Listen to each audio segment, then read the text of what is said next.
kasih dalam Yesus Kristus dan juga anak-anak yang ada di rumah, kita bertemu lagi dalam ibadah keluarga pada hari ini.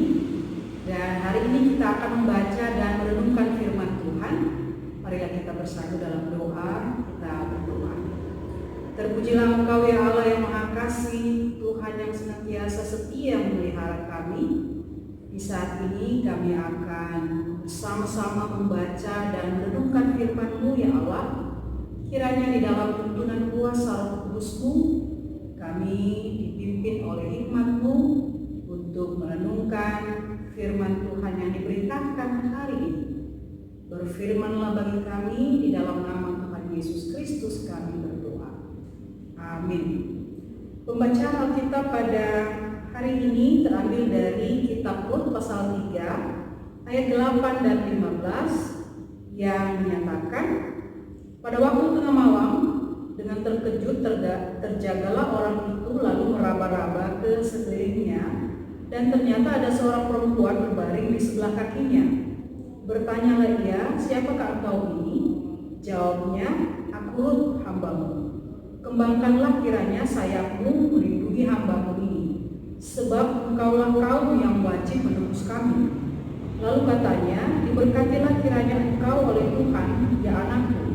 Sekarang engkau menunjukkan kasihmu lebih nyata lagi daripada yang pertama kali itu, karena engkau tidak mengejar-ngejar orang-orang muda, baik yang miskin maupun yang kaya. Oleh sebab itu anak-anakku, janganlah takut. Segala yang kau katakan itu akan kulakukan kepadamu. Sebab setiap orang dalam kota kami tahu bahwa engkau seorang perempuan baik-baik. Maka sekarang memang aku seorang kaum yang wajib menebus.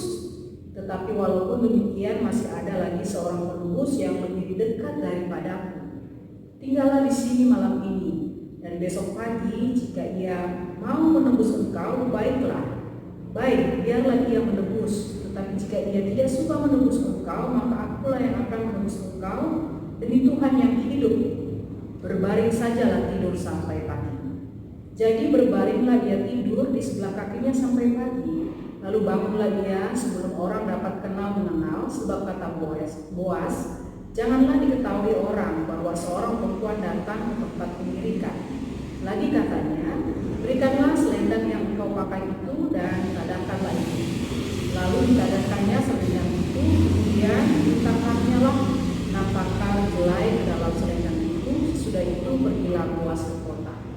Demikianlah pembacaan Alkitab. Yang berbahagia adalah kita semua yang memelihara dan melakukan firman Tuhan dalam kehidupan kita sehari-hari. Terpujilah Tuhan Yesus. Haleluya. Haleluya. Haleluya. Haleluya. Ibu bapak, saudara-saudara dan anak-anak yang dikasih dalam Yesus Kristus, kita sudah membaca firman Tuhan hari ini. Kesulitan atau kesusahan hidup bukanlah alasan bagi kita untuk berbuat jahat atau melanggar kehendak Tuhan. Kesulitan atau kesusahan hidup bukan juga alasan bagi kita untuk menjauh dari Tuhan. Justru dalam kesulitan dan kesusahan hidup kita harus semakin dekat dengan Tuhan dan setia melakukan kehendak-Nya.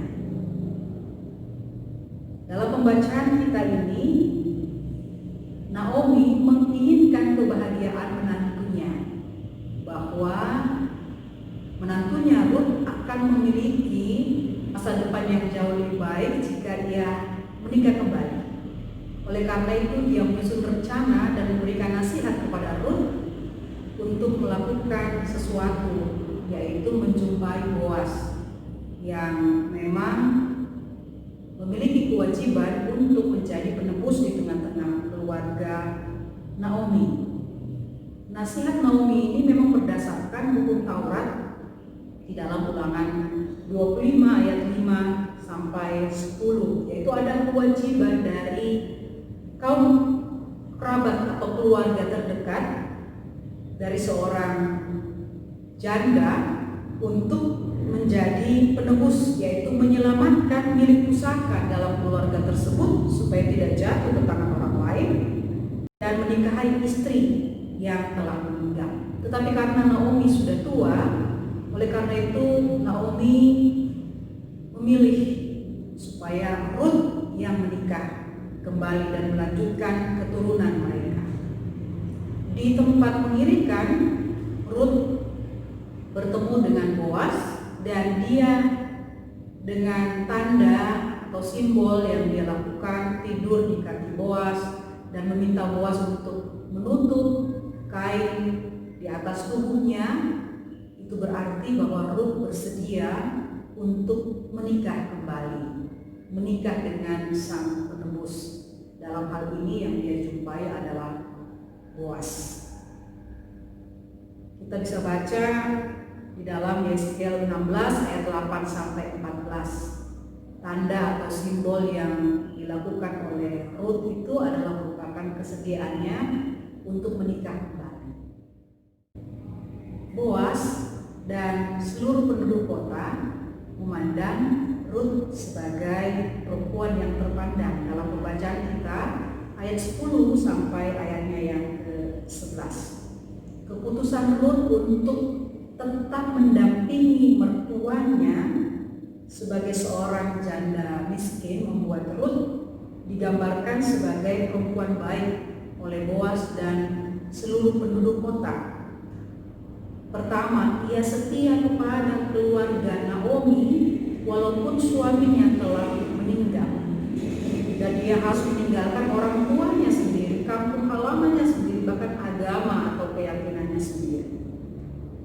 Kita bisa baca dalam pasal 2 ayatnya yang ke-11. Boaz menjawab, telah dikatakan orang kepadaku dengan lengkap segala sesuatu yang engkau lakukan kepada mertuamu sesudah suamimu mati, dan bagaimana engkau meninggalkan ibu bapakmu dan tanah kelahiranmu serta pergi kepada suatu bangsa yang dahulu tidak engkau kenal. Yang kedua, dia mau menikahi pria atau laki-laki yang lebih tua daripadanya. Dia tidak mencari yang muda, dia juga tidak mencari yang kaya, walaupun Boaz adalah orang yang kaya. Dan oleh karena itu Boaz bersedia menjadi penebus mereka.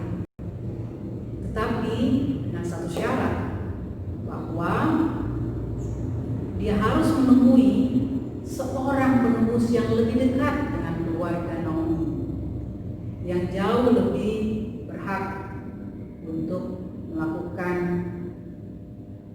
tindakan penebusan itu.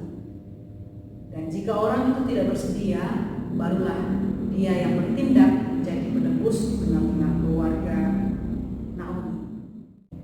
Ibu bapak, saudara-saudara dan anak-anak yang dikasihi Tuhan, ada 3 hal yang ingin kita renungkan dari pembacaan Alkitab hari ini.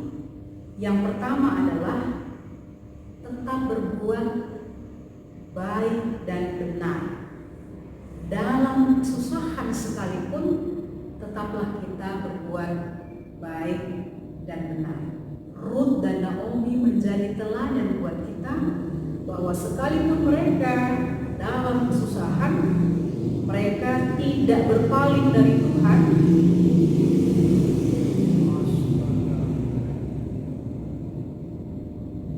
Ibu bapak, saudara-saudara yang kekasih dalam Yesus Kristus, anak-anak yang diberkati oleh Allah, dari pembacaan hari ini kita ingin merenungkan 3 hal. Yang pertama, tetap berbuat baik dan benar. Sekalipun kita berada di dalam kesusahan dan kesulitan, tetaplah berbuat baik dan benar.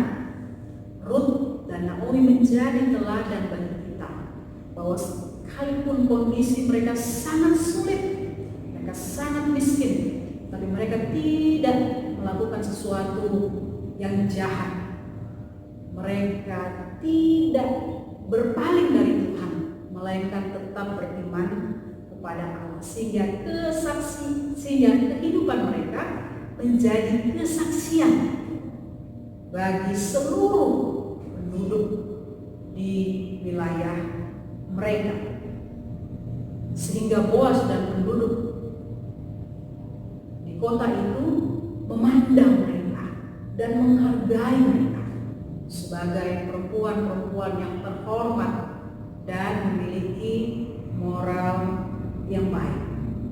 Itu berarti bahwa kesusahan atau kesulitan bukan alasan bagi kita untuk berbuat jahat. Kesusahan dan kesulitan bukan alasan buat kita untuk meninggalkan Tuhan. Justru di dalam kesusahan dan kesulitan kita harus tetap beriman kepada Allah dan tetap setia melakukan kehendak-Nya. Yang kedua, hidup dalam kasih setia.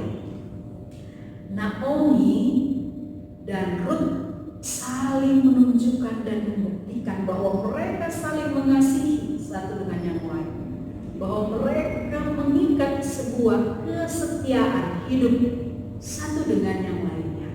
Sungguh sangat indah.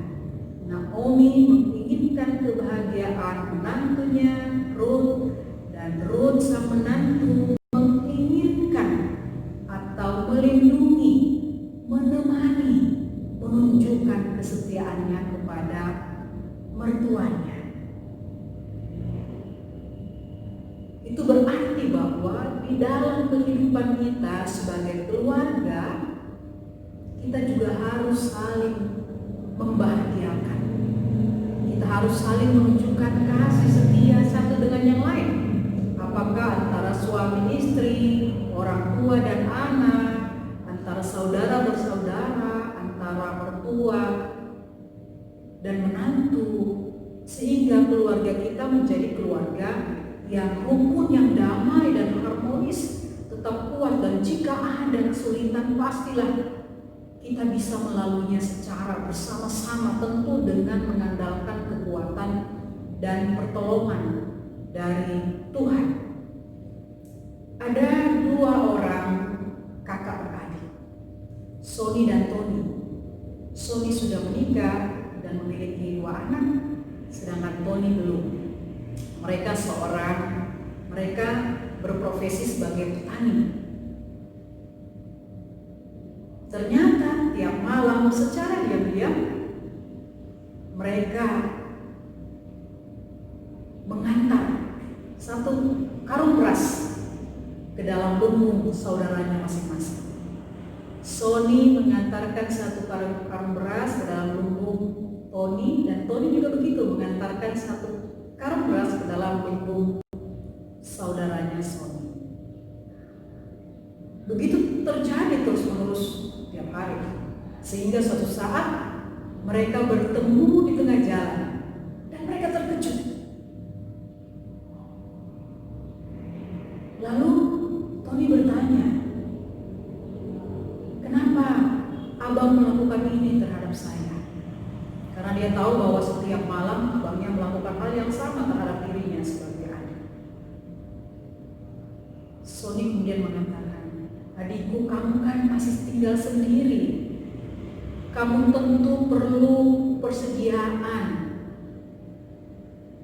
tabungan, jika suatu saat engkau memutuskan untuk membangun keluarga di masa depan. Dan oleh karena itu aku tidak ingin engkau berkekurangan sampai saat itu datang. Engkau harus siap membangun sebuah keluarga yang bahagia. Sebab itulah setiap malam aku mengantarkan sekarung beras kepadamu." Kemudian dia bertanya, "Lalu engkau kenapa engkau menyerahkan sekarung beras kepadaku?"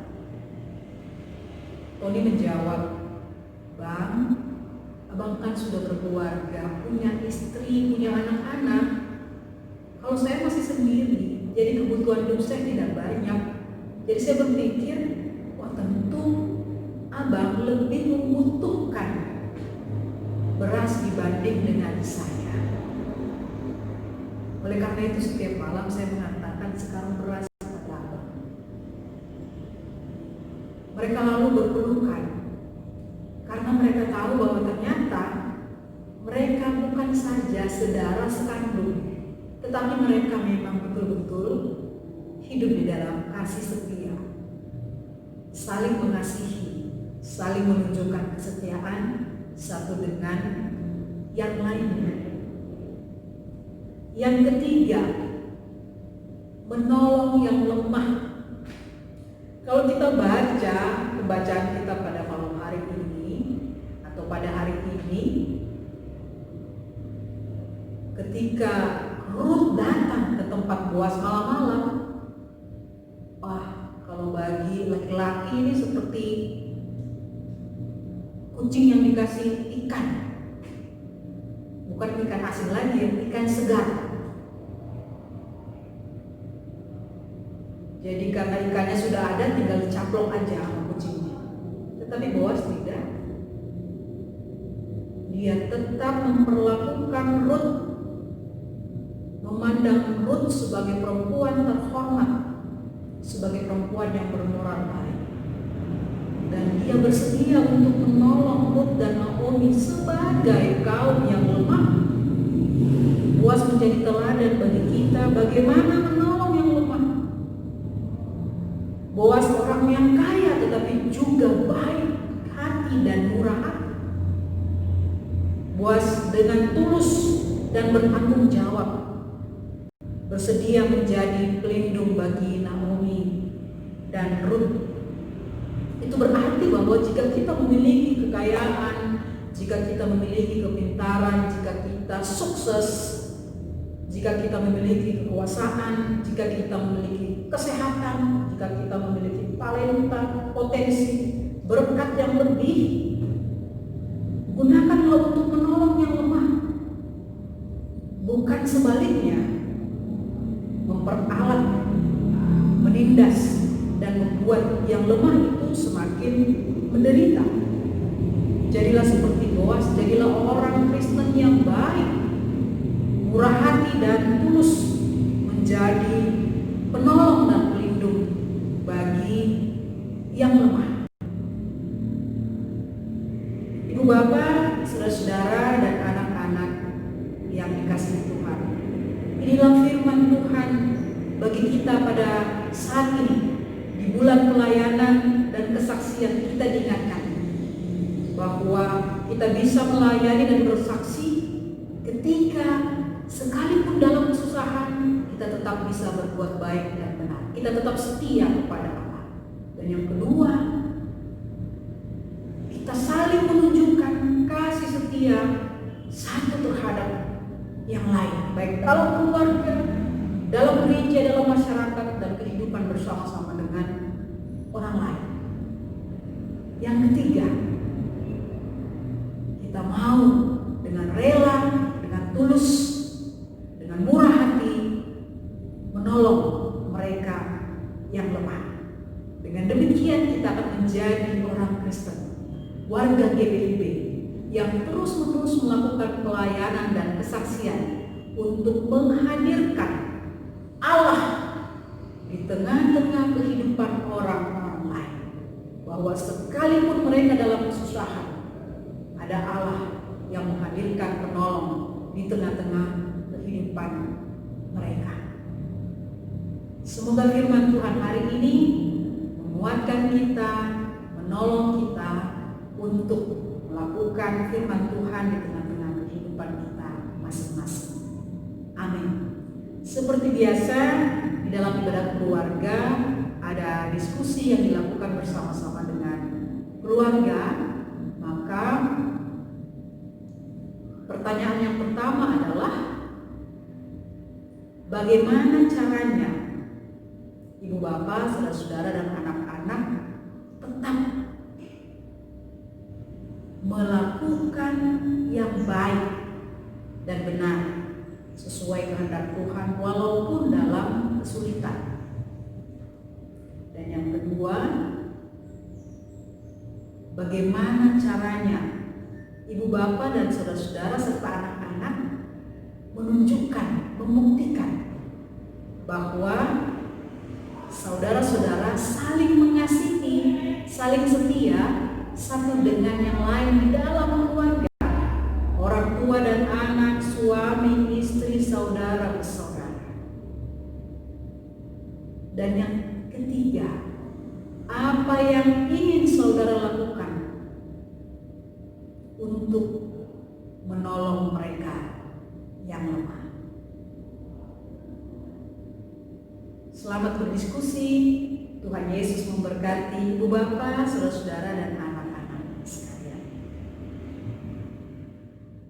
Ibu bapak, saudara-saudara dan anak-anak kasih dalam Yesus Kristus, mari kita bersatu dalam doa. Kita berdoa. Terpujilah Engkau Allah yang Maha Kasih, Tuhan yang kekal dan kudus. Pada saat ini kami telah membaca dan merenungkan firman-Mu ya Tuhan. Dan kiranya firman-Mu ini terus memotivasi kami untuk melakukan apa yang Tuhan inginkan bagi kami. Kiranya kami tetap berbuat baik dan benar sekalipun dalam kesulitan. Kiranya kami tetap dimampukan untuk menunjukkan kasih dan setia satu dengan yang lain. Kiranya kami diberikan kemampuan untuk rela menolong dan melindungi mereka yang lemah. Kiranya Roh Kudus-Mu yang memampukan kami Tuhan untuk melakukan firman Tuhan pada saat ini. Berkatilah seluruh jemaat-Mu yang mendengarkan firman Tuhan hari ini dan beribadah kepada-Mu. Kasih dan setia Allah senantiasa memelihara dan melindungi mereka. Kesehatan dan kekuatan tetap menjadi bagian di tengah-tengah kehidupan mereka.